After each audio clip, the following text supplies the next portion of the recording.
Glória a Deus. Boa noite. Vocês estão felizes? Eu estou muito feliz de estar aqui. Você pode sentar, fica à vontade.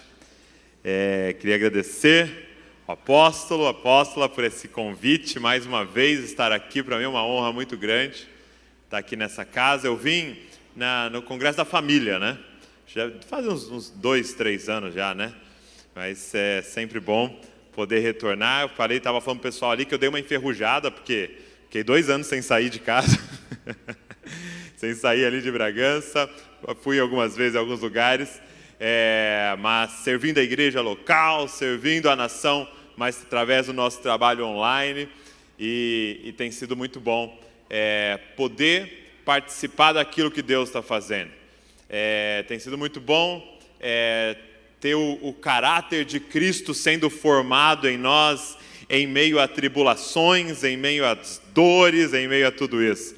E Deus tem feito grandes coisas, e é muito bom poder ver vocês, poder encontrar vocês, poder adorar Jesus junto com vocês. É uma grande honra para mim. Obrigado a todos os líderes dessa casa, todos os pastores, por ter me convidado e mais uma vez confiado a mim a palavra aqui de compartilhar com vocês. E esse é um tema muito importante que nós vamos trabalhar aqui hoje, amanhã e sábado, e que o Senhor possa falar poderosamente com você. A minha função aqui é abrir, né? Preparar o caminho para aqueles que vêm depois de mim, né? Então se prepara que tem grandes coisas aí. Eu vou só amaciar a carne aqui hoje. Tá? Só vou começar com as primeiras pancadas aqui, sabe? Quando sua avó dava aquelas batidas na carne. Sim, é meu papel hoje aqui. Para Deus falar com a gente. E eu quero que você abra a sua Bíblia comigo em Mateus, capítulo de número 25. Mateus, capítulo de número 25.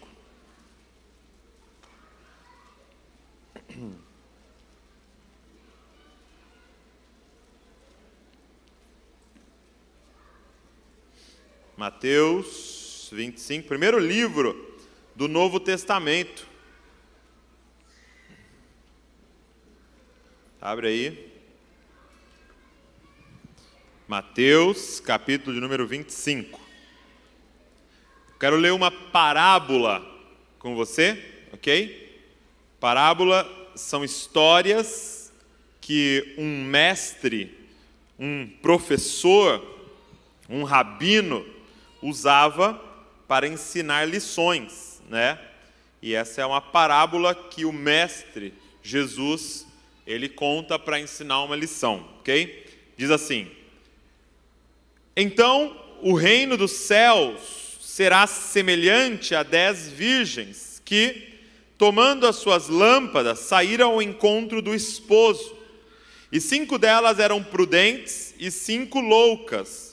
As loucas, tomando as suas lâmpadas, não levaram azeite consigo, mas as prudentes levaram azeite em suas vasilhas com as suas lâmpadas. E, tardando o esposo, tosquenejaram todas e adormeceram. Mas à meia-noite ouviu-se um clamor: aí vem o esposo, saiam-lhe ao encontro. Então todas aquelas virgens se levantaram e prepararam as suas lâmpadas, e as loucas disseram às prudentes: dai-nos do vosso azeite, porque as nossas lâmpadas se apagaram. Mas as prudentes responderam, dizendo: não, seja o caso que nos falte a nós e a vós. Ide antes aos que o vendem e comprai para vós. E tendo elas ido comprá-lo, chegou o esposo. E as que estavam preparadas entraram com ele para as bodas, e fechou-se a porta.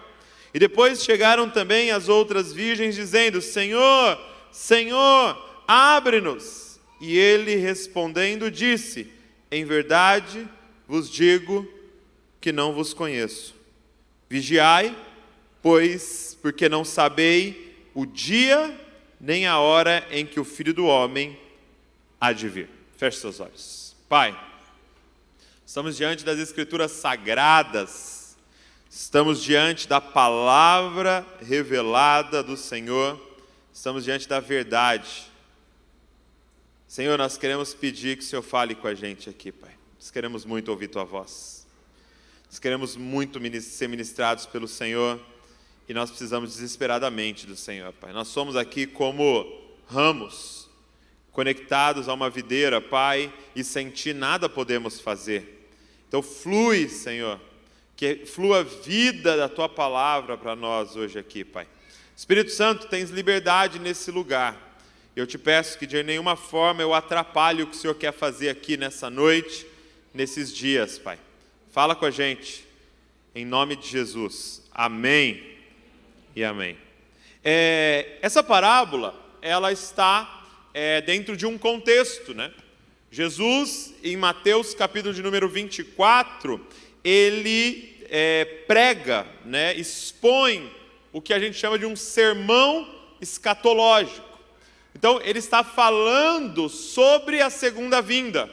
Ele está falando sobre quando ele vem. E aí, o reino será estabelecido em sua plenitude. Aí nós vamos começar o que as Escrituras chamam de milênio, e depois eternidade, né? Nós vamos ver o céu e a terra se misturando novamente, o reino de Deus vindo em todas as esferas. Nós vamos ver Jesus vindo e governando sobre toda a terra, e todo olho verá, e todo joelho se dobrará, e toda língua confessará que Ele é o Senhor, o Rei dos Reis. Então ele está falando sobre esse dia, a vinda do Filho do Homem, a vinda dele. E quando ele começa a falar sobre o fim dos tempos, né, sobre esse clamor maranata, ele conta algumas parábolas. Ele conta 3 parábolas. No capítulo 24, a partir do versículo 44, ele fala da parábola dos 2 servos. Depois ele fala das 10 virgens. E depois das 10 virgens, ele fala da parábola dos talentos. Ok? Então ele vai falar de servos, de virgens. E ele está sempre comparando 2 tipos de postura de pessoas do fim dos tempos. E muitas vezes a gente olhou para esses textos, para essas parábolas, e achou que ele estava falando sobre crente e não crente, né? Porque é muito forte o termo, por exemplo, as virgens loucas, né? As imprudentes, as loucas, as nécias. E a gente falando, esses ímpios, né, que não estão esperando o Senhor. E o servo, né, que ele fala, servo mau. Você enterrou o talento que eu te dei, esses ímpios, tal. Mas não, ele está falando esse sermão para os discípulos. Ele está falando esse sermão para a igreja, porque ele nunca chamou ímpio de virgem. Ele nunca chamou ímpio de servo. Ele está falando sobre 2 tipos de servo dele. Ele está falando sobre 2 tipos de virgem aguardando ele. Ou seja, ele está falando que aqui dentro tem 2 tipos de pessoa envolvido com a noiva do Cordeiro, com a igreja. E é muito doido quando você começa a olhar para a parábola das 10 virgens. Por quê? Porque elas têm muita semelhança, as 10 virgens. Os 2 grupos são muito parecidos, gente. Você já reparou nisso? Primeiro, todas virgens, ok? E isso está relacionado à pureza, tá? Todas, sim ou não? Todas estão vestidas para o casamento, sim ou não? Todas têm candeia, e a candeia as candeias estão acesas, sim ou não? Todas estão aguardando o noivo, elas querem que o noivo volte, sim ou não? E mesmo assim, vestida, convidada pelo noivo, virgem, com candeia, queimando, Jesus está chamando alguém assim de louco. Qual é a diferença? Qual a diferença desses dois grupos? Então eu quero falar para você 4 lições sobre o estilo de vida do fim dos tempos. 4 lições que a gente aprende nesse texto da postura que nós temos que ter até que ele venha. A primeira lição que eu aprendo nesse texto, se você estiver anotando, você já faz muito bem.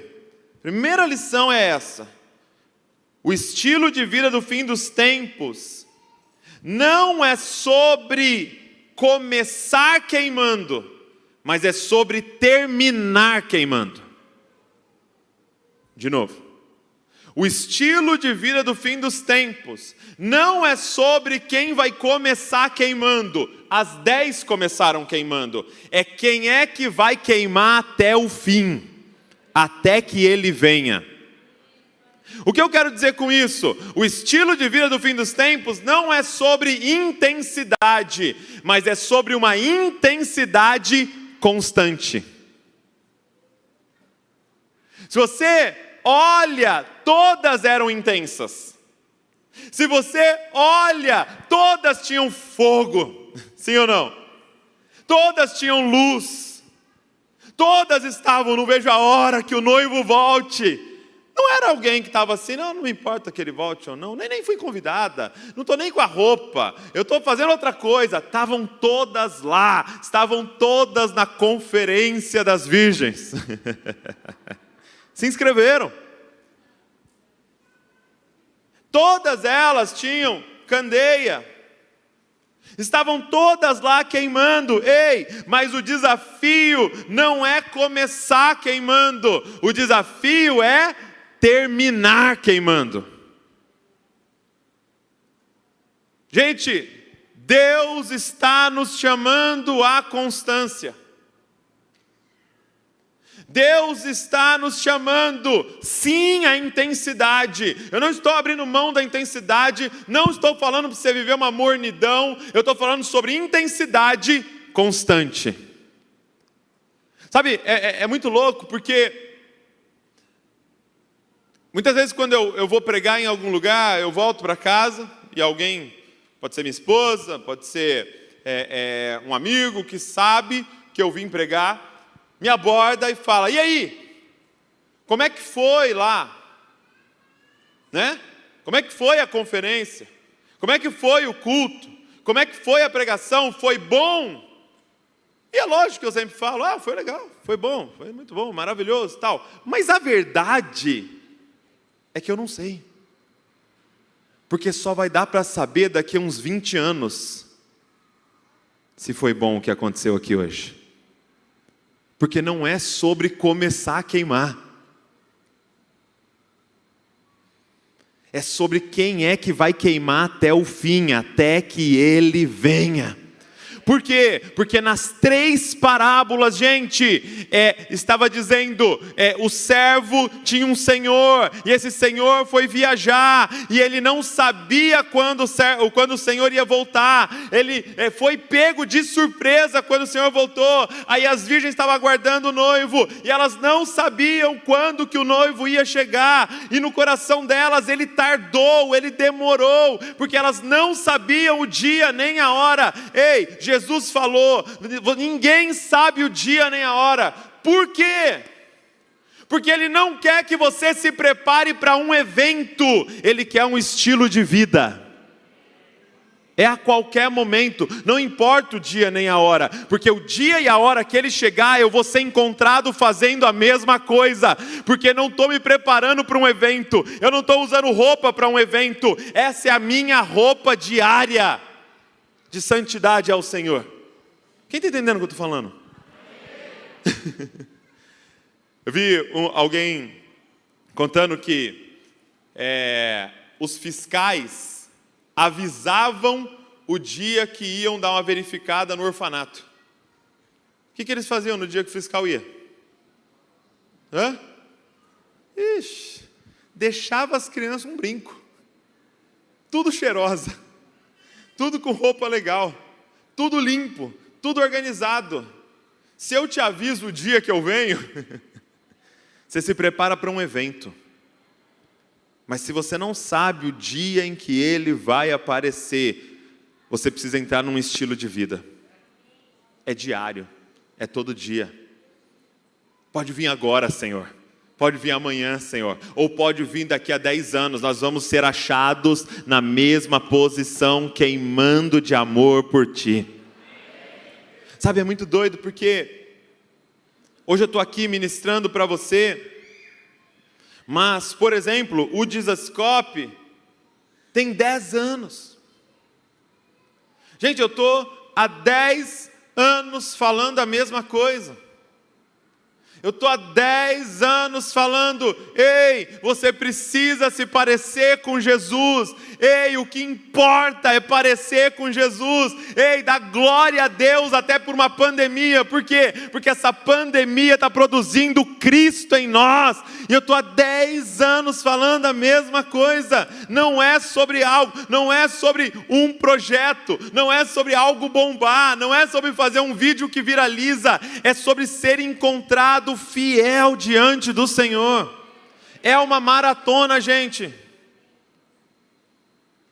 Então, não adianta você falar assim, eu vou para casa e eu vou ler 40 capítulos por dia. Não, lê um por dia durante 40 anos. Não é sobre, não, então eu vou fazer 40 dias de jejum, legal, mas e que tal você fazer um dia de jejum por semana durante 40 anos sem falhar? Quem está entendendo o que eu estou falando aqui? E se você orar sua meia hora por dia, pelo resto da sua vida, porque não é sobre um evento que a gente está se preparando, é um estilo de vida que Ele está propondo para nós aqui. Não é sobre intensidade, é sobre uma constante intensidade. Todas estavam queimando no início. Mas quem é que daqui a 10 anos vai estar igual ou ainda mais intenso diante do Senhor?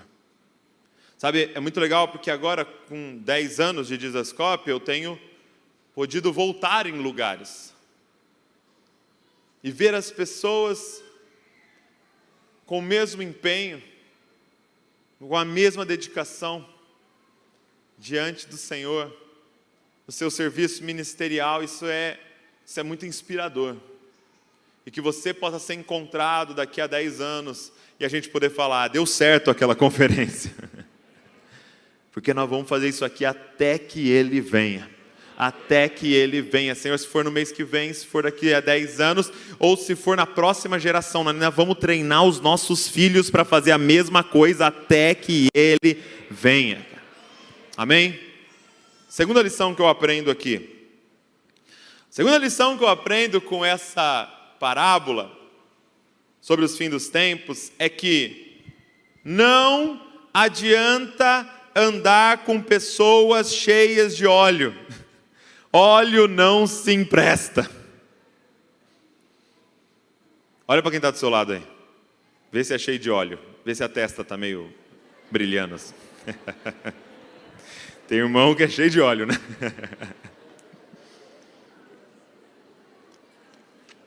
Eu chego em casa todo dia cheio de óleo.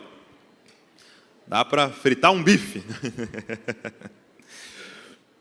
Gente, não adianta andar com pessoas cheias de óleo. Óleo não se empresta.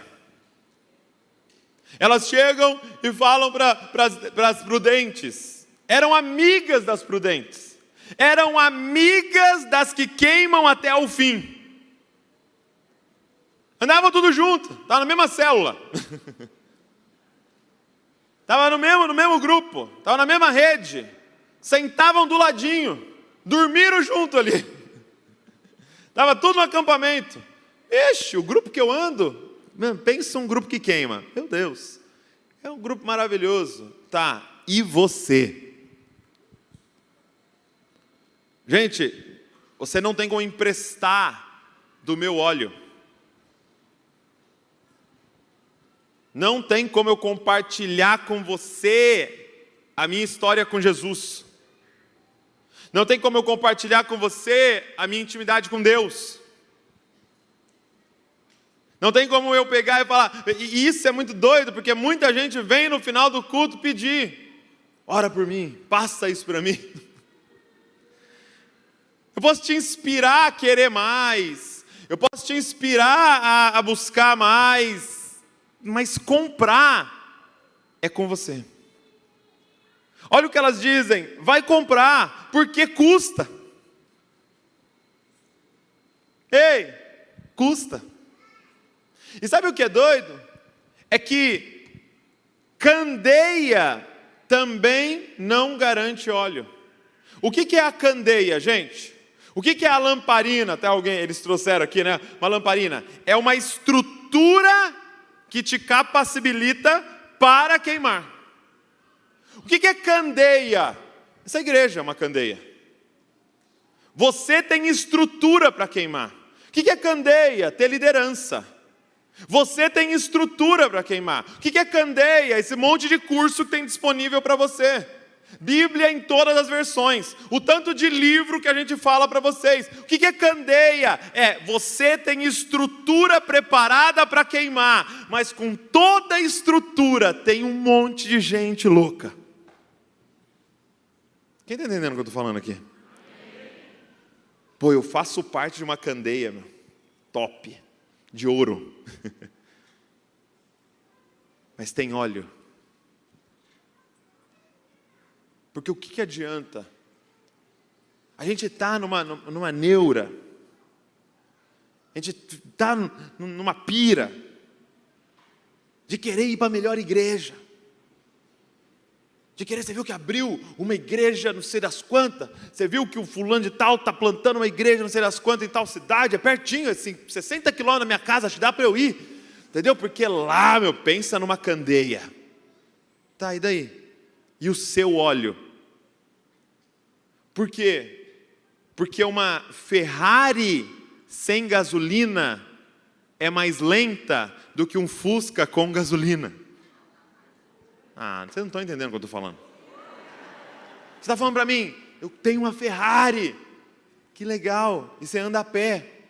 Porque você não tem combustível para essa estrutura rodar. Então, candeia não garante fogo do Espírito em nós. Tem muita gente numa igreja de bairro e que você olha e fala, nossa, ele está pregando tudo errado. Mas eles são cheios de óleo. Mas eles compram óleo. Sabe como é que está a sua busca? Foi muito doido porque chegou um tempo na minha vida que Deus me pegou nesse sentido. Por quê? Porque eu sou filho de pastor, então eu cresci num ambiente de muita pregação, né? Meu pai é um pregador, pastor Josué Gonçalves, meu pai é um pregador, né? Então você imagina, meu pai ama pregação, meu pai até hoje, todo dia ele ouve uma pregação, não sei, né, como não acabou as pregações do mundo, né, para ele ouvir. Ele acha alguma nova, entendeu? Ou se não acha, ele vai repetindo, né? Então eu cresci nesse ambiente, então eu sempre fui muito inspirado por ele para ouvir pregações, sempre amei ouvir pregações. E eu lembro das fitas cassete dele assim, depois os CDs, depois quando chegou, né, YouTube, as coisas, ouvindo muita pregação, aí eu tive a oportunidade de aprender inglês, então me abriu um horizonte para eu ouvir pregação do planeta. Chegou uma época na minha vida que todo dia eu ouvia umas 2 pregações por dia. Até que eu ouvi uma pregação que dizia o seguinte: pare de ouvir pregações. Por quê? Porque nessa mensagem, o pastor que estava pregando, ele diz o seguinte: aquilo que você sabe sobre Deus, aquilo que você sabe sobre o reino, sobre o Espírito Santo, você sabe porque você buscou ou porque alguém falou para você? E aí ele fez o seguinte alerta: você está confiando o seu destino eterno em algo que falaram para você? Você está dizendo para mim que você está arriscando o seu destino eterno e você não foi conferir. Entenda que eu não estou falando contra ouvir pregação, porque eu continuo ouvindo pregação e você está numa pregação. Eu estou aqui pregando, mas que você tenha o coração de conferir o que eu estou falando. Não confie o seu destino eterno na minha mão. Você precisa se debruçar sobre esse texto sagrado e buscar Deus falar com você, Deus ministrar o seu coração.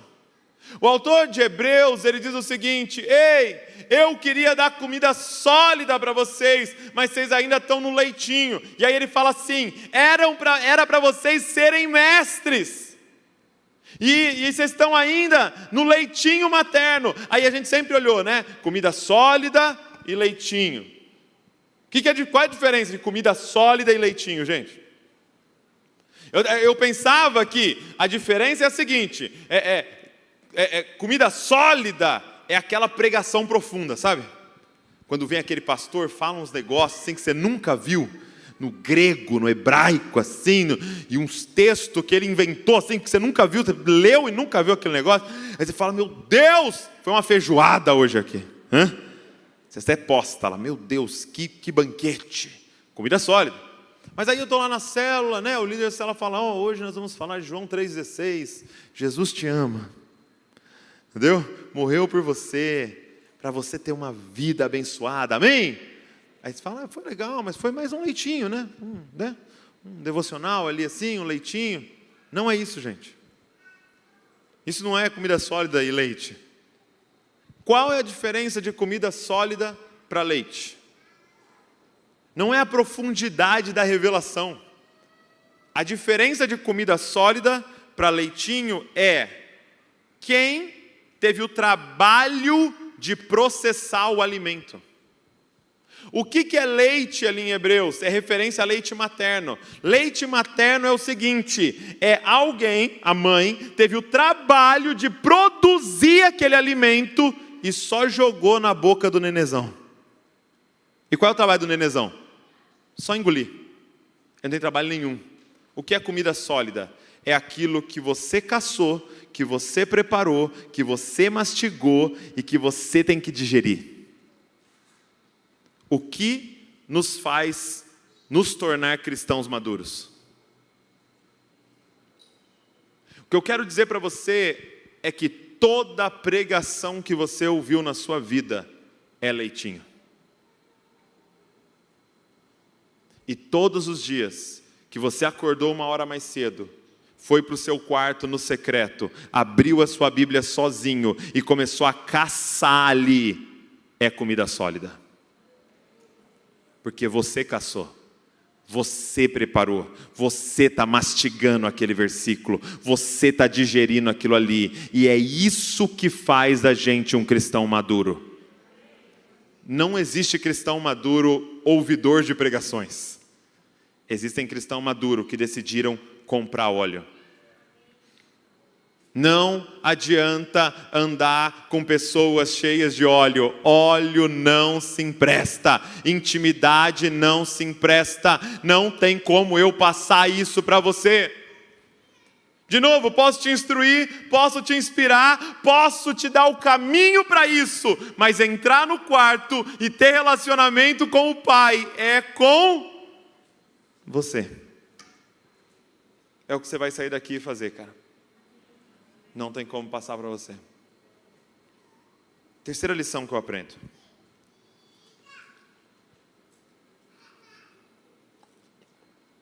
É a seguinte.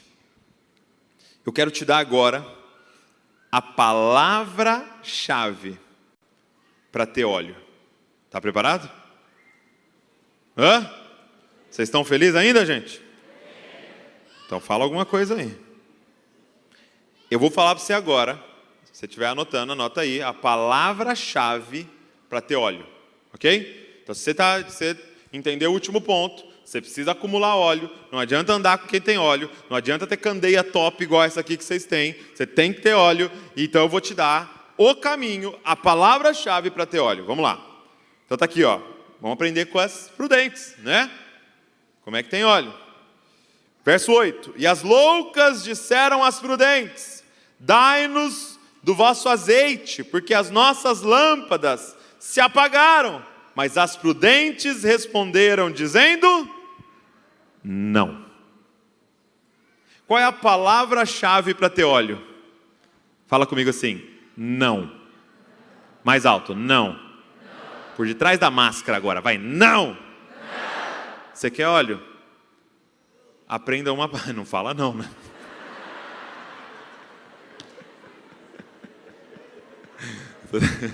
Está tão envolvida na pregação que... Se você quer óleo, você precisa colocar uma palavrinha no seu vocabulário: não. Me empresta do seu óleo? Não. Negocie o seu tempo com Deus? Não. Então, por exemplo, eu chego para você e falo assim: cara, você viu o novo seriado que saiu na Netflix com 135 capítulos? O que você responde? Mais forte, por favor.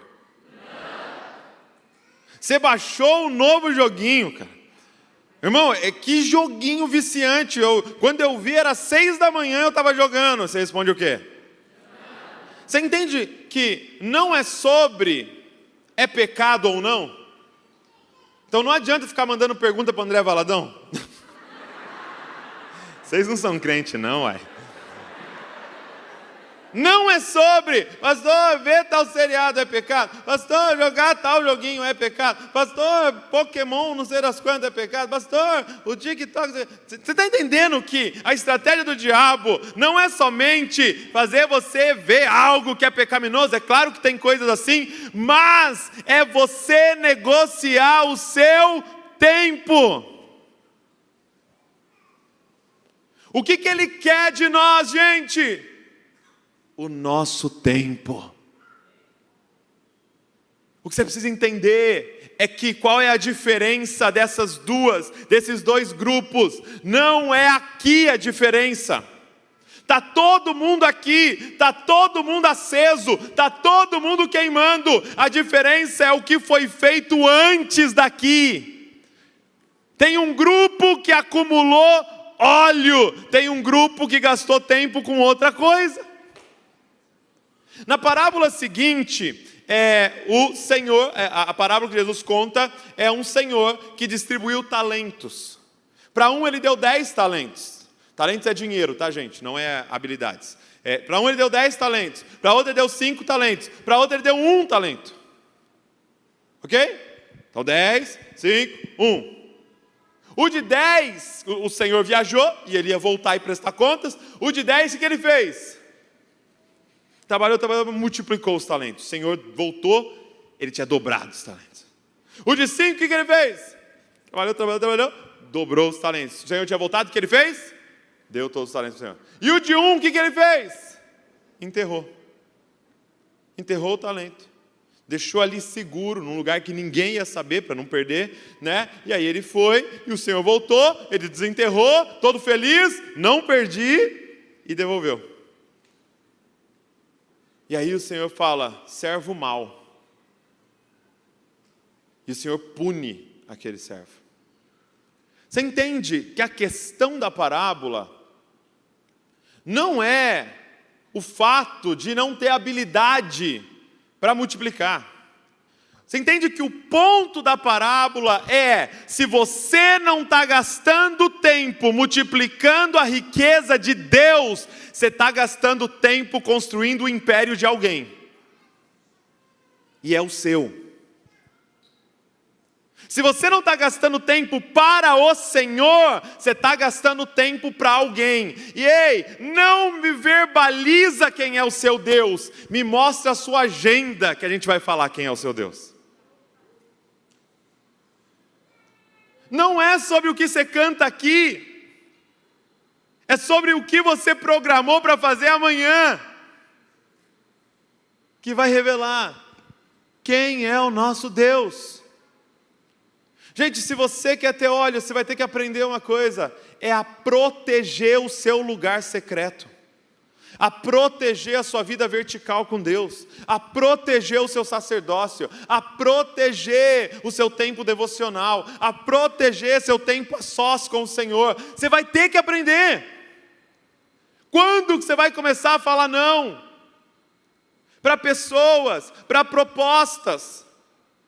Eu lembro de uma história verídica, porque a galera que trabalha lá, falando que um cara importantíssimo chegou lá para falar com o Mike Bickle, que é o líder do IHOP, né? Lá em Kansas. E chegou no horário lá, falou, preciso falar com ele. Eu não lembro se era o governador do estado, era algo político.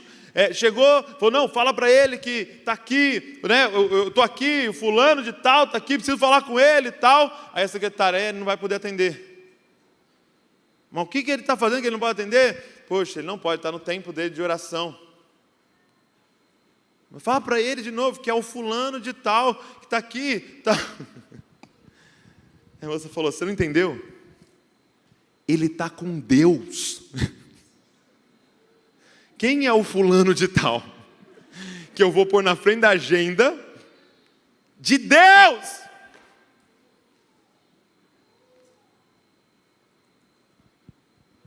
Só que a gente negocia, cara. Só que é a primeira coisa que a gente corta.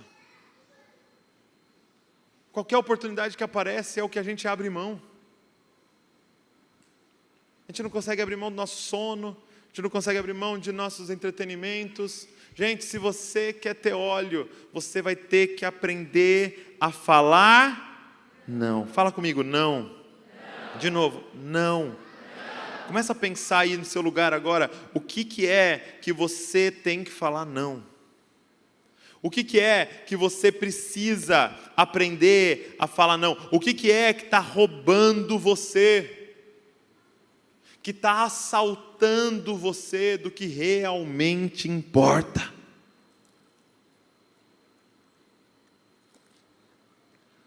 Sabe, gente,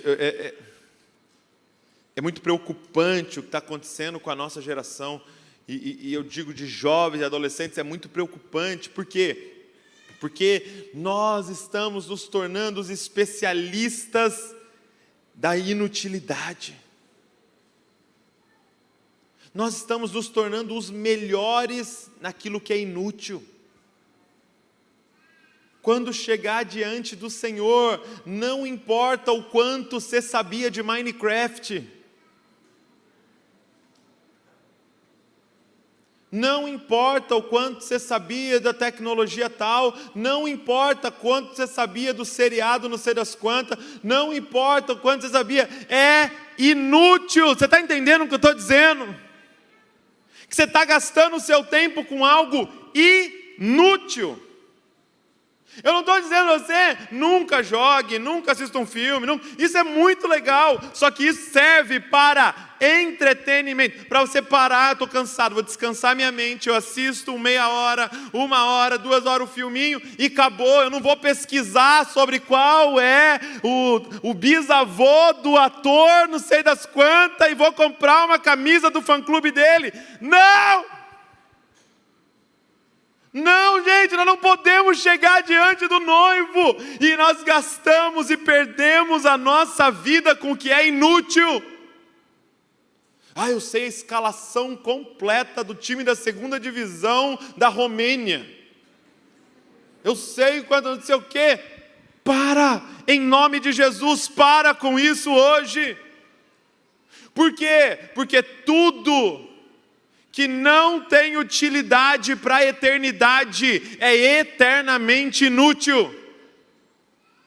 Quem está entendendo o que eu estou falando? Amém. Em nome de Jesus, você seja despertado pelo Senhor hoje aqui. Você precisa falar não. Por quê? Porque a qualquer momento Ele vem. E nós vamos nos encontrar com Ele, e o que vai importar é a minha obra de ouro, de prata, de pedras preciosas, ou seja, aquilo que eu construí para a glória dEle é o que vai importar.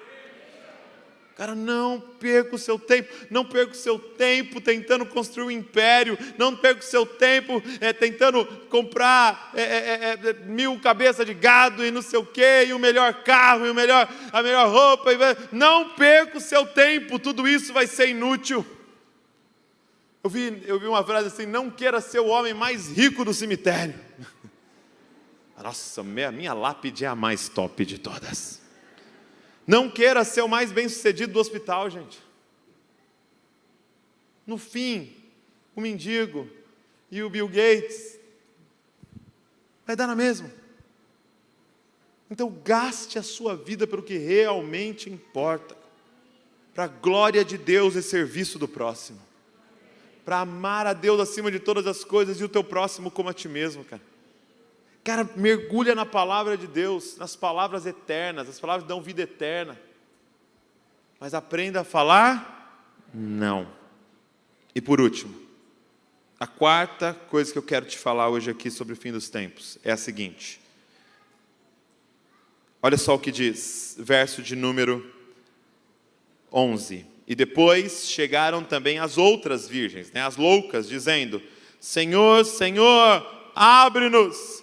E ele respondendo disse: em verdade vos digo que não vos conheço. Meu irmão, a quarta lição que eu aprendo é que ter informação não é conhecer.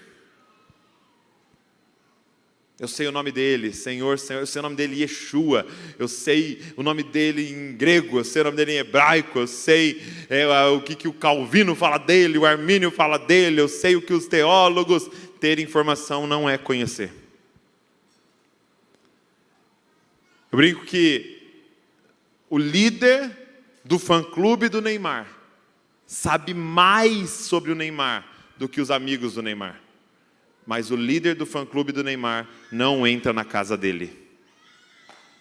Porque não é sobre ter informações, é sobre conhecer. É sobre se relacionar.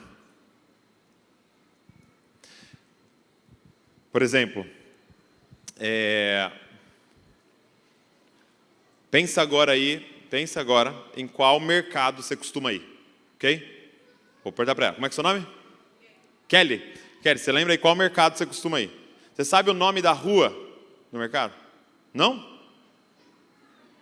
Vai todo dia lá. Agora, se a gente entrar num carro ali agora, você me leva lá nesse mercado? Sim. Por quê? Porque ela não tem informações sobre Campinas, ela conhece Campinas. Quem está entendendo o que eu estou falando? Eu posso saber o nome da rua e não saber chegar lá. Por quê? Porque eu não conheço, eu li sobre. É muito louco, porque tem muita gente tratando esse livro e estudando esse livro como se o autor tivesse morto. Gente, quando o autor está vivo e disposto a se relacionar com você, não é para você ter informações sobre, é para você conhecer ele e se relacionar com ele.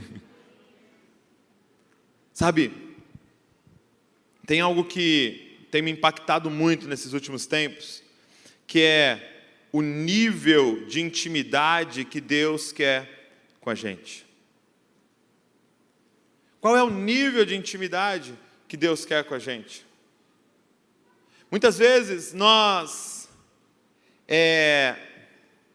Eu vi um autor falando algo muito interessante. Ele disse assim, olha, você entendeu o que é salvação? Ele disse assim, imagina que você estivesse há 2000 anos em Jerusalém e você ficasse sabendo de um negócio que está acontecendo, está todo mundo falando sobre aquilo, de um homem que vai ser crucificado. E aí você é curioso, passa lá meio de longe para dar uma olhada, né, no negócio lá que eles estão fazendo, né, as tragédias lá, né, o ser humano adora a tragédia. Teve um acidente de carro, os caras param para olhar, tudo, né? Aí está lá, o que está acontecendo aí? Os caras estão sendo crucificados lá, 2 ladrões, o outro parece que é um herege aí e tal, não sei o quê. Estão crucificando lá e você está de longe olhando. De repente, te vem uma convicção. Aquele do meio é o Filho de Deus. Aí você fala, nossa, por que eu estou pensando isso? E ele está morrendo pelos seus pecados. E hoje, se você crê nele, os seus pecados serão perdoados. o Espírito Santo começa a falar com você. E te vem uma revelação de que ele era realmente o Messias e que ele estava morrendo pelos seus pecados. E você sente os seus pecados sendo perdoados. A gente olha para isso e fala, não, isso é salvação. E agora eu estou perdoado. Só que o que acontece no outro dia? Eu vou viver minha vida. Agora eu vou viver minha vida com essa informação de que eu fui perdoado. Só que eu continuo pecando. E aí à noite eu chego lá, ajoelho, lembro daquela cena e falo, não, me perdoa, Senhor, me perdoa porque eu fiz isso. E aí eu sou perdoado. Aí no domingo eu venho aqui, ouço a pregação e no final eu venho aqui para frente, não, me perdoa, eu não vou mais fazer agora, hein? E sou perdoado. Então eu lembro da cruz e sou perdoado. Por que tem muita gente que conhece a cruz, conhece a Cristo, já creu que Ele morreu no nosso lugar, que você foi perdoado e não vive a vida que a palavra de Deus está propondo? Não consegue. Por quê? Porque você não entendeu o que é salvação. Isso é meia salvação. Isso é metade da revelação do que é salvação. Sabe o que é salvação, gente? É você estar 2000 anos atrás. De repente você está curioso, você vai para ver lá o que está acontecendo. O que está acontecendo aí? Os 3 lá sendo crucificados. E de repente vem uma convicção em você do nada. Aquele do meio é o Filho de Deus. E ele se fez pecado, ele está morrendo no seu lugar. E os seus pecados são perdoados. Mas sabe o que acontece? O que o Espírito Santo faz? Você se torna ele. E agora você e aquele condenado no meio se tornam um. E agora não é ele morrendo, é nós morrendo naquela cruz. A Bíblia fala que nós fomos crucificados com ele, porque não é mais Cristo morrendo lá, é todo o corpo de Cristo sendo crucificado lá. Então naquele dia, 2000 anos atrás, sabe quem morreu? Nós. E lá agora nós estamos mortos para o pecado. E aí nós fomos sepultados. E aí ao terceiro dia, sabe o que aconteceu? Nós ressuscitamos. E sabe o que aconteceu depois de alguns dias? Nós fomos assuntos ao céu e estamos sentados à direita do Pai nas regiões celestiais, governando com Ele. O que você precisa entender, gente? Qual é a boa notícia da salvação? Nós somos um com Ele. O que é o conhecer? Eu não vos conheço. É porque você não entendeu, você estava tentando acumular informações sobre Ele, quando Ele habita em você. Quando eu habito nele, Ele habita em mim, eu habito nele. Tem como ser mais íntimo do que isso? Para onde eu me esconderei da presença dEle? Se eu subir no mais alto monte, adivinha? Lá Ele está. Se nós estivermos lá no vale mais baixo, lá Ele está. Se entrar num submarino e ir quilômetros para baixo da água, sabe o que acontece? Lá Ele está. Por quê? Porque você e Ele são um. Ele decidiu casar com você. Olha para você. Cristo em nós é a esperança da glória. Já não sou mais eu quem vivo, agora Cristo vive através de mim. Ele está em nós. Feche seus olhos aqui comigo. Medita agora sobre isso. Cristo em você, cara. Cristo em você.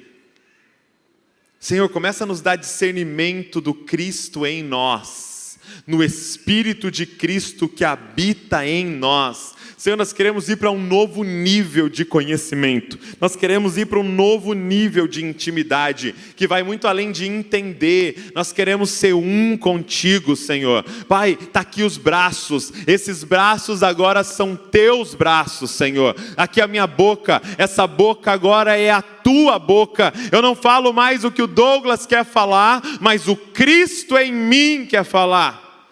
Senhor, está aqui essa mente é tua mente agora, Pai. Senhor, está aqui, Senhor, os meus pés, vá para onde o Senhor quiser ir, Senhor. Pai, eu te peço, leva-nos a um novo nível de intimidade contigo, Senhor. Senhor, revela isso hoje aqui, Espírito Santo, revela o mistério escondido. Cristo em nós é a esperança da glória, Senhor. Revela-nos, Pai. e nos leva a esse lugar, Pai.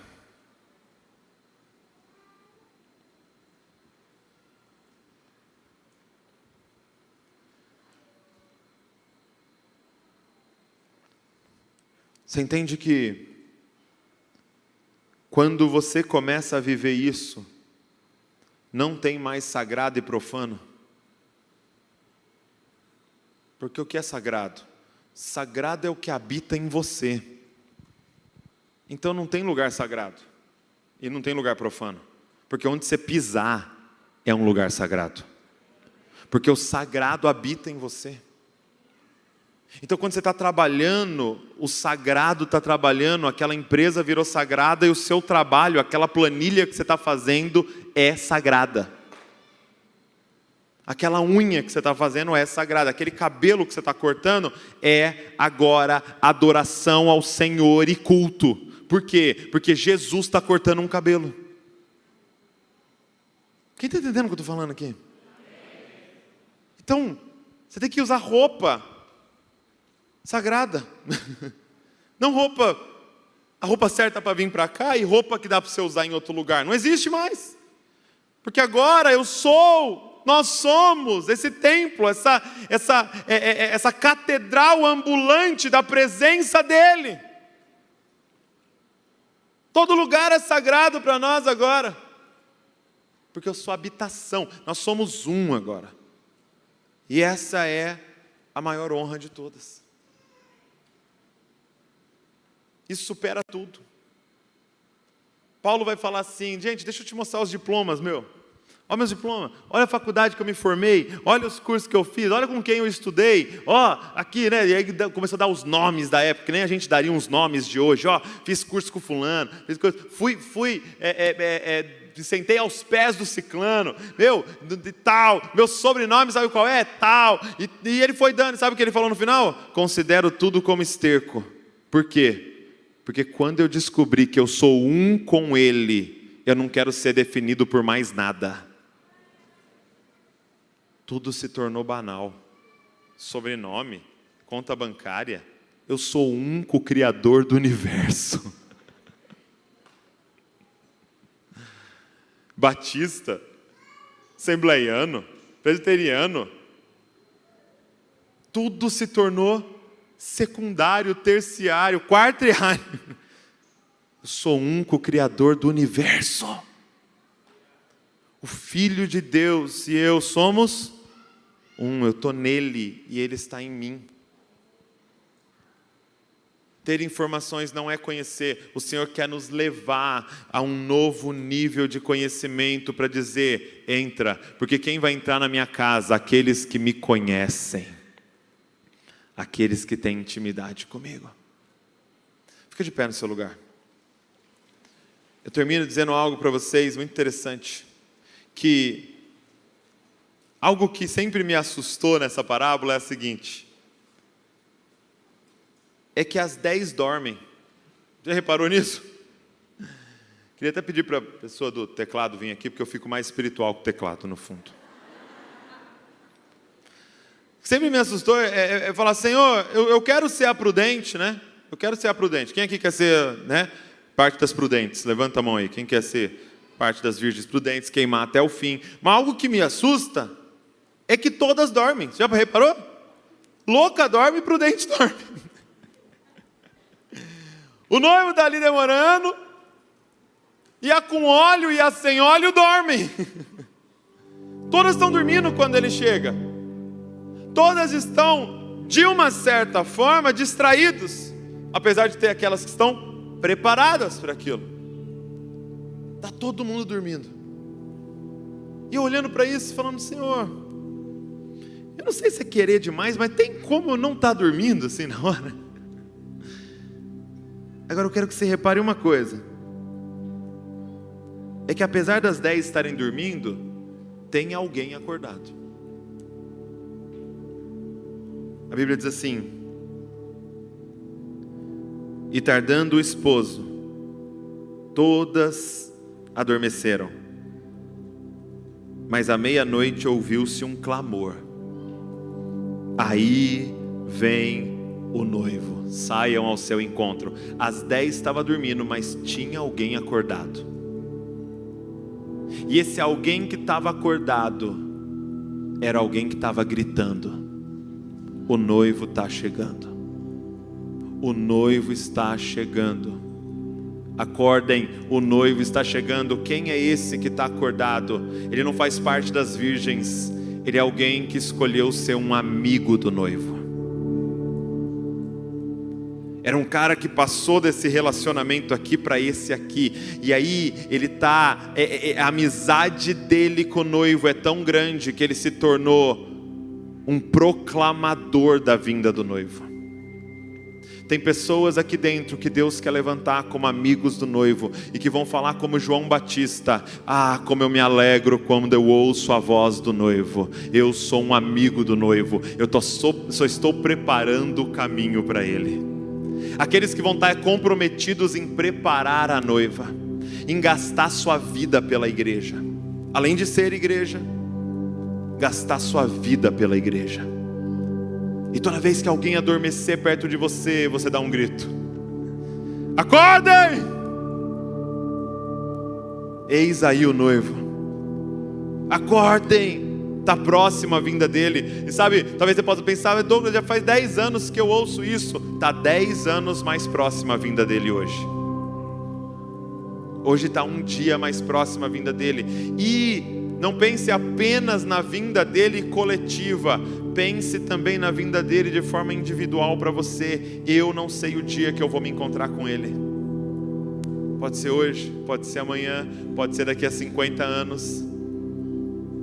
Mas eu quero ser encontrado queimando de amor por ele. Eu quero ser encontrado com meu óleo intacto, acumulado diante dele. Feche seus olhos comigo. Senhor, está aqui a tua noiva, que ouviu um grito hoje: eis aí o noivo. Senhor, obrigado porque o Senhor decidiu se revelar dessa forma para nós, um esposo.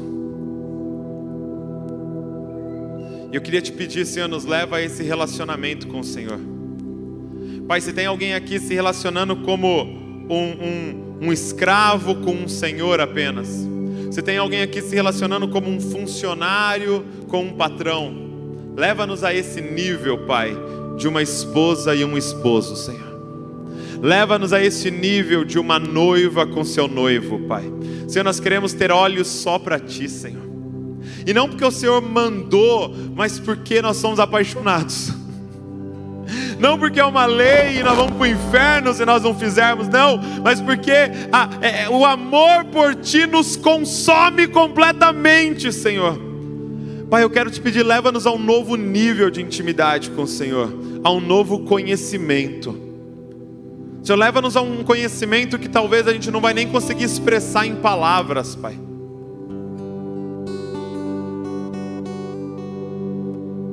Senhor, eu quero te pedir, revela a nós aqui a nossa união contigo, Senhor. Que nós somos um com o Senhor. Que não há nenhum lugar que o Senhor não esteja lá com a gente. Que não há nenhum segundo que o Senhor não esteja com a gente. Em nós, Pai. Espírito Santo, começa a tocar nas vidas hoje aqui, Senhor. Começa a tirar escamas dos olhos, Pai. Começa a despertar pessoas que estavam dormindo, Pai, levando a vida de qualquer forma, Senhor. Pai, eu queria te pedir, nos ensina a falar não para o que a gente precisa falar não, Pai. Para abraçar o estilo de vida da igreja dos últimos dias, Senhor. Da igreja do fim dos tempos. Senhor, eu queria te pedir que nós possamos participar do maior avivamento da história, Pai. O avivamento que precede a sua vinda, Pai. Senhor, nós como igreja queremos dizer hoje aqui: Maranata, ora vem, Senhor Jesus. Você pode dizer isso como noiva hoje aqui? Maranata, ora vem, Senhor Jesus. Mais uma vez diga: Maranata, Maranata, Maranata. Nós estamos te aguardando, Senhor. nós estamos te aguardando, Senhor. Senhor, nos atavia, coloca as nossas vestes brancas, Pai. Senhor, nos purifica, nos amadurece. Senhor, acende essa chama em nós, Pai, e nos dá condições de queimar até o fim, Senhor. Pai, nós não queremos começar a queimar hoje para parar na semana que vem. Nós queremos queimar até o fim, Senhor. Pai, nós queremos ser achados fiéis até o fim, Senhor. Incendeia essa igreja, Pai. Incendeia os nossos corações. Se há alguém morno, Pai, se há alguém desanimado, Senhor, eu clamo por um novo ânimo do Teu Espírito Santo durante esses 3 dias aqui nesse lugar, Pai. E faz isso até que o Senhor venha, Deus. Até que o Senhor venha, Senhor. Até que o Senhor venha.